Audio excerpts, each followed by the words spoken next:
Engkau Tuhan Yesus yang menjadi terutama dalam hidup kami. Sekalipun keadaan di sekitar kami boleh menggoncangkan segala hal, tetapi kalau Tuhan bersama dengan hidup kami, betapa hidup ini penuh dengan kemenangan dan sukacita. Hari ini Tuhan, kami syukuri apa yang telah Engkau lakukan. Terlalu banyak perkara-perkara hebat dan dahsyat telah Engkau tunjukkan atas kami. Hari ini pun suatu bukti, kami boleh hidup, kami boleh bernafas, kami boleh menikmati Tuhan di setiap rumah, di setiap tempat dimanapun kami ada hari ini. Mari saatnya Engkau berfirman, Engkau berbicara atas kami. Teguhkan kami dengan janji firman. Karena kami hidup hanya karena apa yang dikatakan oleh firman. Berbicaralah Engkau atas kami Tuhan. Sampaikanlah isi hati. Demi nama Yesus Kristus yang adalah firman yang hidup, kami siap menerima firman. Haleluya. Kita yang cinta Tuhan, mari katakan amin. Puji Tuhan, shalom. Damai di hati, biarlah damai dan sukacita Tuhan tetap menjadi bahagian kita semua. Dan saya percaya bahwa Tuhan tidak pernah meninggalkan setiap kita. Tuhan selalu ada, Tuhan selalu memberkati kita dimanapun kita berada. Dan hari ini, pagi ini, kembali kita akan belajar kebenaran firman Tuhan. Dan biarlah firman Tuhan ini boleh menjadi kekuatan kita, sebab firman Tuhan itu adalah pedoman kita. Firman Tuhan itu bagaikan pelita yang selalu akan menuntun setiap langkah kita di tengah-tengah dunia yang gelap ini. Firman Tuhan itu adalah suatu buku panduan yang sangat lengkap, yang mengerti tentang kehidupan ini. Sebabnya mari kita lihat firman Tuhan di dalam Roma pasal 14. Lihat Roma pasal 14 ayat yang ke-8. Apa kata firman Tuhan? Roma 14 ayat yang ke-8. Sebab jika kita hidup untuk Tuhan. Dan jika kita mati untuk Tuhan. Jadi baik hidup atau mati, kita ini adalah milik Tuhan. Saudara yang diberkati oleh Tuhan, tahukah kita bahwa Alkitab, firman Tuhan, menulis tentang dua hal penting dalam hidup manusia. Yaitu Tuhan bicara banyak tentang masalah kehidupan, dan Tuhan juga banyak bicara dan berfirman tentang masalah kematian. Kalau Anda baca firman Tuhan, maka Anda akan temukan bahwa bicara firman Tuhan, bicara kebenaran, ada dua hal penting yang selalu disampaikan, yaitu masalah hidup daripada manusia dan masalah matinya manusia. Saudara kekasih di dalam Tuhan, kalau bicara mati, maka hanya ada dua tempatnya nanti. Apakah kita nanti ada di sorga, atau sebaliknya mungkin ada satu tempat yang namanya neraka. Tidak ada alternatif yang lain. Tidak ada tempat yang lain, tidak ada pilihan yang lain. Di waktu segala sesuatu dalam hidup manusia berakhir dengan namanya kematian, maka siap-siap hanya ada dua tempat yang menanti kita. Apakah kita ada di sorga, atau apakah kita ada di neraka? Saudara kekasih di dalam Tuhan, di samping Alkitab bicara tentang kematian, Alkitab juga banyak bicara tentang kehidupan. Masa kita hidup. Di waktu kita hidup, saudara, maka kita diberikan pilihan demi pilihan oleh Tuhan. Tuhan begitu menghargai setiap kita manusia. Tuhan begitu mencintai kita. Bahkan Tuhan tidak pernah memaksakan dirinya supaya kita mengikuti Dia. Dia selalu terbuka tangannya dan siap setiap kita untuk memilih apakah kita ikut Tuhan atau tidak. Jadi di waktu kita hidup ada pilihan-pilihan. Apakah kita ada di area jalan Tuhan, atau sebaliknya kita ada di area jalan yang namanya kuasa kegelapan, kuasa setan. Semasa kita hidup, apakah kita ada di area masa kegelapan, hidup dalam kegelapan, ataukah kita hidup dalam terang Kristus yang Tuhan sediakan bagi kita? Semasa kita hidup, apakah kita melakukan kebaikan, melakukan kebenaran, atau sebaliknya kita melakukan hal-hal yang jahat? Kembali kepada setiap kita, pilihan ada di dalam kehidupan kita. Saya ingat Rasul Paulus bilang begini, Filipi 1 ayat 21 sampai 22. Karena bagiku hidup adalah Kristus dan mati adalah keuntungan. Tetapi jika aku harus hidup di dunia ini, itu berarti bagiku bekerja untuk apa? Memberi buah. Saudara, kalau kita bicara tentang kematian, kematian tidak pandang usia. Kematian itu tidak pandang orang baik atau orang jahat, orang percaya atau orang tidak percaya, orang yang beragama ataupun orang yang tidak beragama. Bahkan saudara kekasih di dalam Tuhan, masalah kematian pun itu tidak pandang usia. Ada orang yang baru lahir, baru beberapa bulan, kalau Tuhan berdaulat, Tuhan panggil, maka matilah atau meninggal dia. Tetapi ada orang yang sampai mencapai usia 100 tahun hari ini belum juga meninggal, saudara. Segala sesuatu ada dalam kedaulatan Tuhan. Segala sesuatu ada dalam tujuan. Segala sesuatu ada dalam kehendak daripada Tuhan. Saudara, kalau kita bicara tentang kematian, saudara, tidak ada seorang di antara kita mungkin berkata bahwa kita tidak akan luput dengan kematian. Kematian itu bukan kira-kira. Kematian itu adalah kepastian. Kapan waktunya dan saatnya, di waktu Tuhan akan panggil kita, maka Dia siap untuk memanggil kita. Bahkan saudara yang diberkati oleh Tuhan, saya berani berkata dan kita tahu semua bahwa apa yang kita tinggal di kesementaraan ini, di dunia yang fana ini, tidak ada yang kekal. Tidak ada yang tetap ada untuk selama-lamanya. Bahkan di dunia fana ini semuanya serba cepat, bahkan boleh dikatakan gampang untuk berubah. Pengkhotbah 3 ayat yang pertama bilang begini, segala sesuatu ada masanya. Segala sesuatu ada waktunya. Ada waktu dia untuk lahir, ada waktu juga dia akan meninggal. Semuanya ada musimnya. Segala sesuatu ada waktunya. Bahkan saudara diberkati oleh Tuhan, kondisi dan situasi yang sementara terjadi di hari-hari ini, sepertinya kematian itu, saudara, begitu sangat-sangat dekat dengan siapa saja. Rasul Paulus pernah berkata bahwa dia bahkan selangkah dengan maut. Setiap hari dia diperhadapkan dengan namanya kematian. Orang-orang benar dalam melayani pekerjaan Tuhan, zaman rasul-rasul, mereka seringkali dianggap seperti domba-domba sembelihan, yang dimana sepertinya kematian itu sangat dekat dalam kehidupan mereka. Saudara, saya akan kutip satu bahasa dalam Alkitab bilang begini, masa-masa sekarang ini adalah masa-masa yang sukar. Disebutkan masa-masa yang susah. Kesusahan besar sedang terjadi. Segala sesuatu sementara mengalami yang namanya kesulitan, mengalami yang namanya kegoncangan di hari-hari ini. Sehingga saya seringkali berkata bahwa dunia di tengah-tengah situasi seperti ini, saudara, tidak ada jawaban yang pasti yang dapat diberikan atau formula khusus yang diberikan dunia bagi setiap kita. Tetapi Yesus Kristus adalah Tuhan.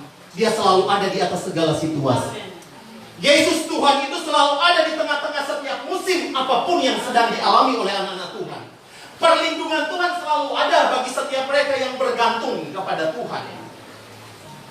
Nah, saudara yang diberkati oleh Tuhan, kalau kita melihat, saudara, betapapun hebat, betapapun boleh dikatakan kesuksesan pencapaian daripada manusia di hari-hari ini, segala kebanggaan daripada manusia di hari-hari ini, bukankah kita sadar bahwa pada akhirnya segala sesuatu itu akan berakhir dengan namanya kematian? Kalau kita kembali kepada firman Tuhan, Anda lihat betapa hebatnya Raja Salomo. Dengan segala kemewahannya, kemegahannya, baik Allahnya yang hebat dan dahsyat, tetapi ujung-ujungnya juga Salomo pun menghadapi yang namanya kematian. Kehidupan Salomo tinggal yang namanya sejarah dalam setiap kita. Betapa hebatnya Daud memerintah menjadi seorang raja, tetapi juga ujung-ujungnya Daud harus mengalami yang namanya kematian. Tidak ada yang hebat, saudara. Apakah Yosua, apakah dia Nabi Musa, segala sesuatu pada masanya boleh melakukan hal-hal yang besar, tapi ujung-ujungnya ada waktunya. Ada waktu dia lahir, ada waktu dia bertumbuh, ada waktu dia memberitakan kebenaran firman Tuhan, ada waktu dia mendengarkan pesan Tuhan dan dia taat kepada kebenaran firman Tuhan. Tetapi ada saatnya Tuhan pun akan berkata, "Hai hambaku yang setia, pulanglah." Jadi saudara kekasih di dalam Tuhan, hari ini saya hanya mau beritahu, mari saudara, sadarlah setiap kita bukan hanya berpikir tentang hidup. Kalau Anda sedang berpikir dan terus melihat tentang hidup ini, coba lihat dan tengok di depanmu atau di cermin, lihat keadaan harimu, keadaan fisikmu hari ini. Kita telah melewati semuanya dan ternyata pada akhirnya kehidupan kita hanyalah sifatnya sementara. Ada kesukaran. Bahkan Alkitab berkata bahwa setiap hari, Alkitab bilang begini, setiap hari bahkan di waktu perjalanan kehidupan kita, setiap hari kita mengalami yang namanya pertambahan usia. Orang sama setiap hari bertambah orang punya usia, bertambah orang punya umur. Dengan bertambahnya kita punya usia, dengan bertambahnya umur kita bertambah, maka pemazmur berkata, dia menggolongkan manusia paling batasnya 70-80 tahun. Tapi selebihnya kata Alkitab, kebanggaannya adalah kesukaran dan penderitaan. Berlalunya dikatakan Alkitab, berlalunya itu seperti buru-buru, melayang lenyap kehidupan daripada manusia. Nah, oleh sebab itu saudara yang diberkati Tuhan, saudara jemaat Tuhan khususnya Gereja Pentakosta Solafide Manado, apa arti daripada hidup ini? Apa nilai hidup ini? Keadaanmu hari ini tidak ada yang dapat untuk kita banggakan.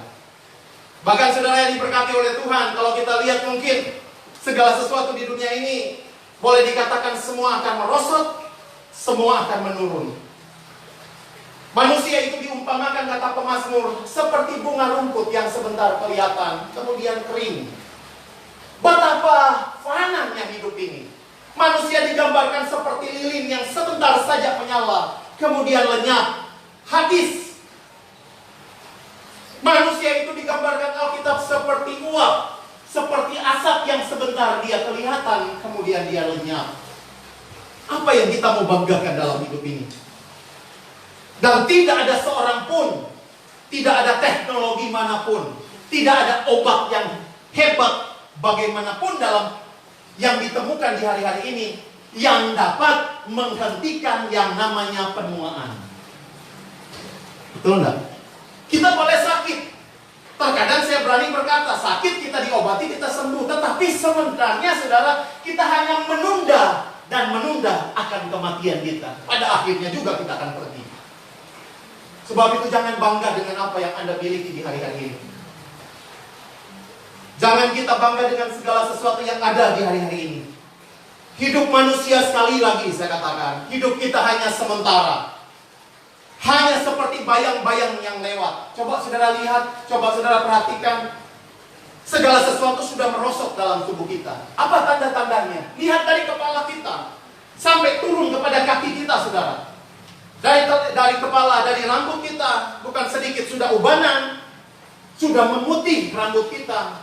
Bukan juga sedikit rambut-rambut kita yang bukan hanya memutih, tapi mulai merontok, saudara. Tidak ada yang abadi. Bahkan saudara kekasih di dalam Tuhan, kalau kita lihat sampai kehidupan kita dari rambut, daripada kulit kita yang mulai keriput, lihat daripada tulang-tulang manusia yang semakin tua, orang semakin yang namanya mengalami keroposan. Dan tidak ada obat yang dapat mengembalikan kembali setiap tulang yang keropos. Bahkan juga saudara, setiap mata kita yang tadinya masih bagus di waktu anak-anak, tetapi memasuki 40 tahun ke atas, saudara lihat matamu dan mulai perhatikan, mulai terdapat yang tanda-tanda yang alamiah. mulai sulit untuk melihat dengan jelas, mulai rabun, mulai gelap, mata minus dan sebagainya. Belum lagi saudara, telinga kita mulai jauh untuk mendengar. Tapi itulah realita kehidupan daripada manusia. Apa yang kita banggakan? Apa yang kita mau merasa menganggap bahwa hidup ini betapa berartinya? Mari kita raih kesuksesan segala sesuatu. Mari kita ambil kekayaan sebanyak-banyaknya. Bukankah kita berkata, cukupkanlah dirimu dengan apa yang ada? Saudara kekasih di dalam Tuhan, belum lagi saudara kalau kita kembali, belum lagi dari satu penyakit, muncul lagi penyakit yang baru. Yang tadinya mungkin cuma darah tinggi atau hipertensi. Kemudian periksa beberapa bulan kemudian sudah ada yang namanya gula lah, asam urat tinggi lah. Apalagi banyak hal yang kadang-kala dari satu bertambah, kolesterol mulai ada, kemudian mulai ada penyakit jantung, paru-paru dan sebagainya. Kita bisa diobati, tapi itu hanya sementara. Pertanda bahwa kita ini manusia. Dan sadarlah setiap kita yang ada di rumah, sekali kelak waktunya Tuhan akan panggil setiap kita. Hidup di dunia ini hanya sementara. Renungkanlah baik-baik saudara yang diberkati oleh Tuhan. Roma 14 ayat yang ke-9 bilang begini. Sebab untuk itulah Kristus telah mati dan hidup kembali, supaya ia menjadi Tuhan baik atas orang-orang mati maupun atas orang-orang yang hidup. Janji Tuhan dari semua yang manusia sedang alami di hari-hari ini, sakit, penyakit, penderitaan, dosa, bahkan kematian yang akan diperhadapkan kepada manusia. Tapi yang luar biasanya, Injil atau gospel yang kita percayai saudara, Yesus yang kita sanjung, yang kita agungkan, yang kita percayai, yang kita hormati, yang kita cintai, yang kita temukan surat cintanya Yesus ada di dalam kebenaran firman Tuhan. Yesus itu telah berkata bahwa apa? Dia bukan hanya berjanji tetapi dia telah melakukannya. Dia bahkan mati saudara. Bukan hanya mati tetapi dia bangkit daripada antara orang mati. Dia bangkit juga, dia berkata dia pergi ke surga dan dia menyediakan tempat kepada setiap kita yang ada. Bukankah ini sesuatu yang luar biasa? Ketaatanmu hari ini akan menentukan berkat di hari yang esok saudara. Kalau kita setia taat di hari ini, maka berkat pun akan datang dalam setiap kita yang ada. Mazmur 90 ayat 12 bilang begini. Ajarlah kami Tuhan menghitung hari-hari kami sedemikian, sehingga kami beroleh apa? Hati yang bijaksana. Di tengah-tengah apapun yang sementara kita gumuli, kita hadapi kesusahan besar, sakit penyakit yang seringkali kita alami, kita gumuli hari lepas hari. Ada janji Tuhan berkata, ada Injil yang sanggup untuk menyelamatkan kita. Ada Yesus yang sanggup memberikan jaminan bagi kita semua. Bahkan firman Tuhan berkata bahwa hidup ini begitu singkat. Dan dia minta supaya setiap kita pikirkanlah perkara-perkara yang di atas. Ingatlah perkara-perkara yang di atas. Senangkanlah perkara-perkara di dalam hidup kita ini. Bukan hanya ada daging kita, tetapi ada roh kita saudara. Mari perkuat rohmu. Rasul Paulus mengalami banyak aniaya, mengalami banyak tantangan, dipenjara, dipukul dalam pelayanannya. Bahkan dia tidak pernah mencari upah untuk dalam pelayanannya. Dia bekerja dengan tangannya sendiri. Tetapi dia bilang, hidup untuk Kristus, mati adalah keuntungan. Suatu kebanggaan bagi dia kalau dia bisa melayani pekerjaan Tuhan. Rasul Paulus telah melewati setiap masa-masa yang sulit dalam hidupnya. Tapi sungguh dia diberkati oleh Tuhan. Pikirkanlah perkara-perkara yang di atas. Amin. Pikirkanlah perkara-perkara yang di atas. Selagi kita masih hidup, selagi kita bernafas, Tuhan berkata, carilah Tuhan, maka kamu akan hidup. Karena di balik kematian orang percaya itu ada kehidupan. Amin. Saya selalu berkata kematian bagi orang percaya bukan kutuk, tapi berkat. Kematian bagi orang percaya kepada Yesus bukan karena tragedi, tetapi kemenangan bagi orang percaya. Sebab itu saudara, mari di hari-hari ini tetap kuat imanmu, tetap tegar kehidupanmu, tetap jalani kehidupan ini dengan apa adanya, dan tidak pernah meluput Anda untuk selalu ada dengan Tuhan. Ingat Tuhan, Anda ada dimanapun tetap ingat Tuhan. Di waktu Anda sebelum tidur, Anda ingat Tuhan. Di waktu malam hari, doa datanglah kepada Tuhan. Apa salahnya di waktu kita bangun pagi, di masa-masa seperti ini lebih banyak kita di rumah. Apa salahnya kita duduk dan berkata, Tuhan baik, melewati setiap malam Tuhan sudah melakukan. Mari jaga hubunganmu dengan Tuhan. Keintiman dengan Tuhan akan membawa Anda akan berbeda dengan yang lainnya. Berkat-berkat Tuhan akan curahkan kepada setiap orang yang senantiasa hidup melekat dengan Tuhan. Karena itu, selagi masih ada, selagi kita hidup hari ini, mari carilah Tuhan sungguh-sungguh. Amin. Dan punya pengharapan yang pasti. Salib Kristus itu memberi pengharapan yang pasti. Salib itulah yang menjadi pedoman setiap kita. Salib itu menyediakan berkat-berkat bukan dalam tanda kutip berkat jasmani, tetapi berkat yang lebih daripada apa yang kita pikirkan, saudara. Berkat-berkat yang rohani yang luar biasa. Kehidupan yang melimpah, kehidupan yang hanya ada Tuhan tunjukkan kepada setiap kita.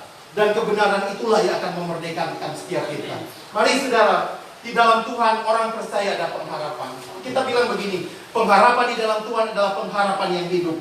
Kebangkitan Yesus Kristus dalam 1 Petrus 1 ayat 3 berkata, kebangkitan Yesus Kristus dari antara orang mati kepada suatu hidup yang penuh dengan pengharapan. Pengharapan di dalam Tuhan adalah pengharapan yang kekal. Di dalam Titus 1 ayat 2 bilang begini, berdasarkan pengharapan akan hidup yang kekal yang sebelum permulaan zaman sudah dijanjikan oleh Allah yang tidak berdusta. Tuhan kita tidak berdusta. Firman itu ya dan amin. Dan pengharapan di dalam Tuhan, Ibrani pasal yang ke-6 ayat 11 berkata, pengharapanmu suatu milik yang pasti. Pengharapan kita di dalam Tuhan adalah apa? Milik yang pasti. Biarlah hari ini, di minggu kita ada di pagi hari ini, mari tetap setia dengan Tuhan. Jalan hidupmu, bahkan hidup ini adalah anugerah dari Tuhan. Hidup ini hanyalah kemurahan daripada Tuhan. Maka nikmatilah setiap detik, nikmatilah setiap menit, nikmatilah setiap jam, waktu-waktumu, saat-saatmu dengan Tuhan, dan selalu penuh dengan rasa syukur, rasa cinta akan selalu kepada Tuhan dan firman-Nya. Dan biarlah kebenaran firman Tuhan ini menjadikan kehidupan kita semakin berarti. Tuhan Yesus memberkati kita semua. Mari kita naikkan satu pujian. Hidup ini adalah kesempatan.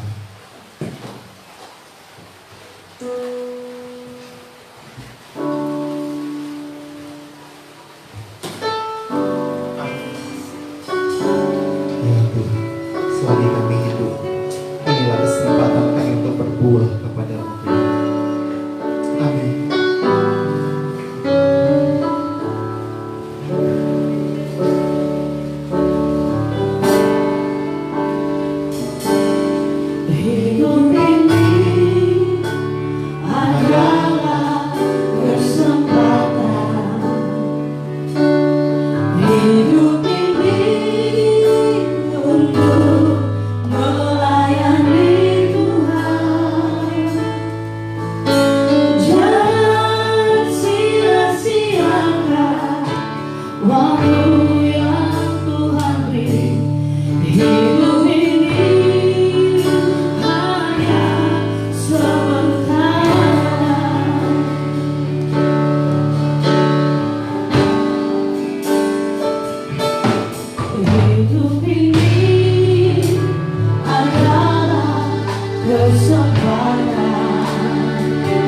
Mari renungkan hidup.